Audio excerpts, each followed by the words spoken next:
اور ایک سٹیج میرے پہ یہ آ گئی کہ میں نے آخری 100 روپے نکال کے اپنی بیوی کو دیے، جو میرے پاس آخری 100 روپے تھے، اور میں نے کہا کل مجھ سے نہ مانگنا کچھ، اب میرے پاس کچھ نہیں ہے، آئی ہیو نتھنگ، بس اوپر اللہ ہے، نیچے بس یہ حالات ہیں۔ لیکن میں نے ایک بات سنی ہوئی تھی مولوی طارق جمیل صاحب سے کہ اگر تم اللہ کے لیے کسی چیز کو چھوڑو گے، اللہ تمہیں اس سے بہتر چیز دے گا۔ یہ میں نے سنی ہوئی تھی، یہ حدیث کے الفاظ ہیں۔ اور میں تھوڑی دیر میں کبھی کبھار سوچتا تھا، میں کہتا تھا یار لوگ صحیح کہتے ہیں، یہ مولوی مرواتے ہیں لوگوں کو، مروا دیا مجھے، کہاں ہے وہ چیز؟ لیکن میرا دل اندر سے کہتا تھا نہیں، اللہ کے نبی کی بات سچی ہے، اللہ کے نبی کی بات سچی ہے، اللہ کے نبی کی بات سچی ہے۔ میرا دل کہتا تھا مجھے، یہ میں 2002 کی بات بتا رہا ہوں۔ So sitting in the masjid, I meet this man who comes up to me and he says, you know, bhai, what are you doing these days? I said, basically nothing. I'm just thinking of doing something. He says, how about if you and I think of something, let's just do something together. I said, like what? He says, I don't know, you tell me. I said, you know what? This is what happened with me, and I'd like to open a very contemporary label which has not just shalwar kameez, but basically Pakistani product. And I said to them, I said, if the West can export jeans and beer to us, and jeans and t-shirt to us, why can't we export our products to them? ہمارا کیا کوئی culture نہیں، ہمارے پاس کچھ نہیں ہے؟ اس نے کہا ایسی تو کوئی بات نہیں ہے۔ The basic idea from this is from where we started. I said, ہم بھی تو کچھ دیں ان کو۔ تو اس نے کہا کیا کریں؟ میں نے کہا چلو کپڑے بناتے ہیں، کپڑے بناتے ہیں۔ ہم نے دونوں نے کہا ٹھیک ہے، اب میرے پاس پیسے تو تھے نہیں، تو میں نے کہا کیا کرے گا؟ اس نے بولا یار دیکھو سٹارٹ ایسے ہوگا جنید بھائی، 25 لاکھ آپ دیں، 25 لاکھ میں لاؤں۔ اب اس نے 25 لاکھ بول دیا اور میں ابھی 100 روپے بیوی کو دے کر آ رہا ہوں، اور بڑی اپنا سٹیچر بالکل رکھ کے اوکے ٹھیک ہے۔ اب میں سوچ رہا ہوں 25 لاکھ کہاں سے ہوں گے؟ 25 لاکھ آپ لائیں، 25 لاکھ میں لاتا ہوں۔ میں نے کہا جی ٹھیک ہے۔ تو میں گھر گیا، گھر بیٹھ کے سوچا، میں نے کہا کیا ہے، کیا بیچوں کیا بیچوں کیا بیچوں۔ ایک دوست کو میں نے بولا، اس زمانے میں یہ بھی پتا چل گیا کہ دوست کس چیز کا نام ہے، کیونکہ سب کو پتا تھا کہ یہ اس وقت مشکل میں ہے۔ تو یقین کرو 50 کی چیز ہر ایک مجھے 25 کوٹ کرتا تھا۔ 25 لے لیں جنید بھائی اس کے، یہی دے سکتے ہیں۔ یہ اپنے دوستوں کی بات بتا رہا ہوں آپ کو۔ مجھے اس دن پتا چلا، اس زمانے میں اچھے لوگ بھی ملے جنہوں نے 25 کی جگہ کہا نہیں یار آپ رکھیں، یہ چلو بعد میں کر لیں گے، دیکھ لیں گے، ایسے بھی ملے۔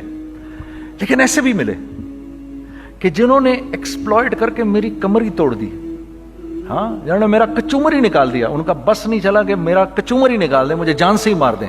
اس وقت جو کر سکتے ہیں اس آدمی کے ساتھ کریں، کیونکہ یہ اس وقت پریشانی میں ہے۔ تو وہ کہتے ہیں نا کہ خیر، تو میں نے جا کے کہیں سے اس کو بیچا، اس کو بیچا، یہ بیچ دیا، وہ بیچ دیا، سب بیچ بچا کے اس کو جا کر 25 لاکھ روپے کسی طرح کر کے دیے۔ میں نے کہا مجھے 1 ہفتے کا ٹائم دے، آپ 1 ہفتے بعد ملتے ہیں۔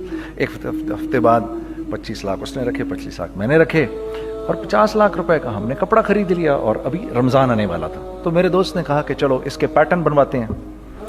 اب میں آپ کو بتاتا ہوں کہ رزق کس کے ہاتھ میں ہے۔ وہ جو پیٹرن کاٹا تو پیٹرن چھوٹا کٹ گیا، 25 لاکھ روپے گئے، اور میں سر پکڑ کے بیٹھ گیا، اور میں کہوں یا اللہ، یہ مجھے کسی کیا گناہ کی سزا مل رہی ہے، یہ کیا ہے؟ کہ ہم دونوں بیٹھے ہوئے، اس نے بھی سر پکڑ کے بیٹھا ہوا، میں بھی سر پکڑ کے بیٹھا ہوا۔ وہ تو خیر امیر آدمی تھا تھوڑے، اس کے پاس تو پیسے تھے۔ میں نے اس کو، میں نے کہا یار اب کیا کریں؟ کہتا ہے یار فکر نہ کریں، کچھ دیکھتے ہیں۔ اب آئی نو کہ کچھ نہیں ہونے لگا، تباہی ہے، تو کوئی بھی نہیں خریدے گا اس کو۔ لارج میڈیم بن گیا، میڈیم سمال بن گیا، اور سمال تو اتنا سمال بن گیا کہ وہ فٹڈ ہو گیا۔ کہ ایک صاحب ملنے آئے ہمیں کہ جی وہ دیکھیے ایک پارٹی آئی ہے بنگلہ دیش سے, ان کو شلوار قمیص چاہیے, لیکن جنید بھائی ان کی ریکویسٹ ہے پیٹرن تھوڑا چھوٹا کر دیں. میں نے کہا یار دیکھو تمہیں پتہ ہے چھوٹا پیٹرن ذرا مشکل سے کٹتا ہے, ٹھیک ہے, تھوڑے پیسے ایکسٹرا ہوں گے اس کے. انہوں نے کہا ہاں وہ پیسوں کا تو کوئی مسئلہ ہی نہیں, ان کو تو بس شلوار قمیص چاہیے پاکستان سے. ہم نے کہا ٹھیک ہے آپ 2 دن بعد آ کے لے لیجیے. تو وہ جو چیز اللہ معاف کرے آج جو آپ لوگوں سے شیئر کر رہا ہوں, جو چیز 500 روپے کی بیچنی تھی وہ 600 روپے کی بیچ دی. جو چیز پورے مہینے بیچنی تھی 2 دن میں بیچ باچ کے, پورے رمضان جو بیچنا تھا سب بیچ باچ کے بیٹھ گئے دونوں کہ اب کیا کریں, سب بک گیا اور پیسے آ گئے. تو اب میں یہ دیکھ رہا ہوں کہ یہ کچھ اللہ کا کیا عجیب نظام چل رہا ہے. تو میں نے اس کو اپنے ساتھی سے کہا دیکھو تم نے میرے ساتھ آگے بھی کام کرنا ہے یا بس ایک یہی کام کرنا ہے. اس نے کہا میں نے آپ کے ساتھ آگے بھی کام کرنا ہے. میں نے کہا تو چلو پھر مفتی تقی عثمانی صاحب کے پاس, ان سے پوچھو ہم کام کریں تو کس طرح کریں. ہم دونوں مفتی تقی صاحب کے پاس پہنچ گئے, مفتی صاحب کے پاس بیٹھے. اچھا میں مفتی صاحب سے میرا تعلق تھا, ان کو بھی جانتے تھے مفتی صاحب. تو مفتی صاحب کہنے لگے بھائی 3 کام کرو. پہلا کام یہ لکھو یہ کاروبار ختم کیسے ہوگا, یہ جے ڈاٹ ختم کیسے ہوگا, یہ لکھو پہلے.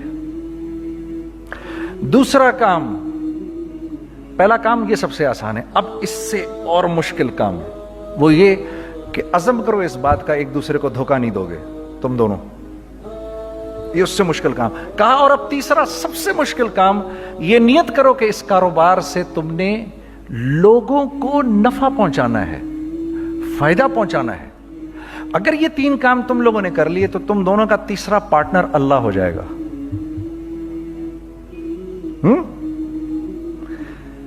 تو جس کا پارٹنر ہی اللہ ہو جائے اسے کاروبار کرنے کی کیا ضرورت ہے, اس کو تو آ کے ICMA کے اندر باتیں کرنی چاہیے دنیا جہان کی.